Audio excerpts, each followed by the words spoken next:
Identical matching sets and algorithm-driven athleisure that dominated our feeds for years are fragmenting, with the internet uniform effectively losing its grip.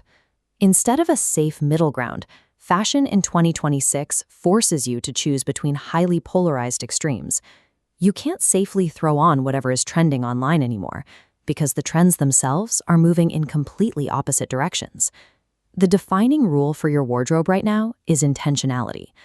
Whatever aesthetic you choose, your clothes have to look like a deliberate, curated choice, rather than something assembled by accident. An accidental wardrobe often starts with impulse buying flimsy, flat graphic prints that lose their relevance within months.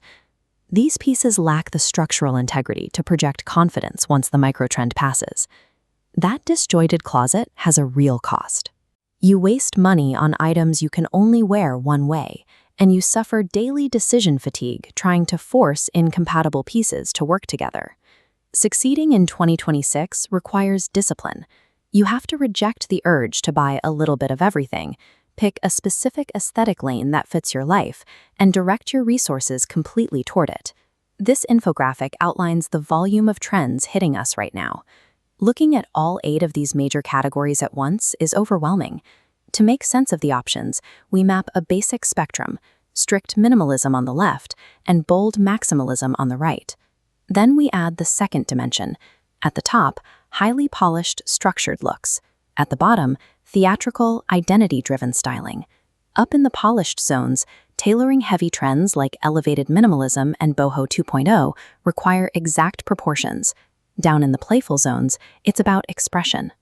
Gothic Romance and Playful Maximalism prioritize bold personality and layering over strict office rules. Look at the physical distance between these groups. A structured 90s blazer does not easily mix with theatrical Gothic lace. Because these extremes are so heavily polarized, standard top 10 lists are useless. You need to treat these trends as entirely separate investment lanes, each demanding their own unique financial and lifestyle costs. Let's evaluate the first major option, the architectural minimalist. This takes quiet luxury and sharpens it into a heavily structured silhouette. Pulling this off requires a steep financial input. The aesthetic relies on high-quality fabrics and precision 90s tailoring, like the sharp shoulders and exact drape of this gray blazer. Cheap iterations of this look, often relying on thin synthetics or flat screen-printed patterns, fail because they lack the weight to hold these sharp lines. To prevent this strict minimalism from feeling cold, you must prioritize texture. Notice how the light catches the velvet on this wrap dress. That tactile quality replaces the need for loud prints. The trade-off is clear. You get immense versatility, especially in corporate environments, but you face a high upfront financial barrier to secure those quality fabrics. On the exact opposite end of the tailoring spectrum is the dark academic or Gothic romance lane. Here, the structure is highly theatrical, utilizing heavy layering, capes, and specific statement accessories. Your inputs shift away from clean office wear to curating what's being called poetcore, building dramatic silhouettes out of dark, literary-inspired layers. What elevates this from a costume to high fashion is the craftsmanship.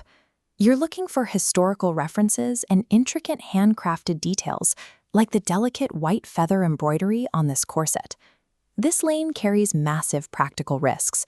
Heavy, dark layers offer zero seasonal versatility in the summer heat, and a dramatic cape can feel alienating in a standard corporate office. Both of these tailoring lanes require intense discipline regarding silhouette.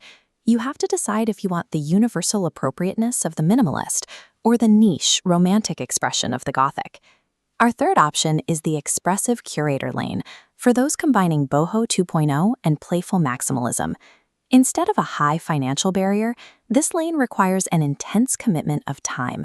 You will spend hours sourcing vintage items, hunting on resale platforms, and actively experimenting with your styling. Success here comes from unexpected, high-impact pairings. Taking a nostalgic, bold red bandana print and extending it into a completely tailored full-body suit. Or utilizing loud micro-patterns to project a distinct identity. Clashing a classic black and white polka dot dress directly against a zebra print bag creates immediate visual tension. The danger of the maximalist route is outfit fatigue. Highly recognizable prints are difficult to wear repeatedly, and pulling them off relies heavily on your own inherent confidence. No matter which of these 3 lanes you select, there is one underlying rule for 2026. The sustainability standard applies universally. Consumers are using AI forecasting and virtual styling tools to audit their closets before making a purchase. The goal is to ruthlessly filter out wasteful, short-term impulse buys and isolate the one piece that actually serves your wardrobe. Participating in fashion right now means drastically reducing the sheer volume of things you buy and prioritizing circular, bio-based fashion over fleeting trends. Before you buy another piece of clothing, audit your life. Identify your primary constraint. Are you limited by time, by your budget, or by your daily environment? Let's look at this decision tree to map those exact constraints directly to an aesthetic lane. If you are time poor and locked into a strict corporate dress code, your lowest friction path is elevated minimalism. Returning to the map, if you have a strict budget but work in a creative, flexible environment, your optimal path points straight toward resale and maximalism. When you invest in the correct proportions, even a simple white tank and straight-leg jeans offer a timeless appeal requiring 0 morning styling effort. This is the smartest financial play for expressive dressers. You can affordably source highly textured, unique items, like this vintage crochet sweater, if you are willing to put in the time to hunt for them. Because those flat, screen-printed graphics we discussed earlier lack the weight to hold an intentional silhouette, the most effective move you can make right now is to stop buying them entirely. Replace that spend with heavy, tactile fabrics.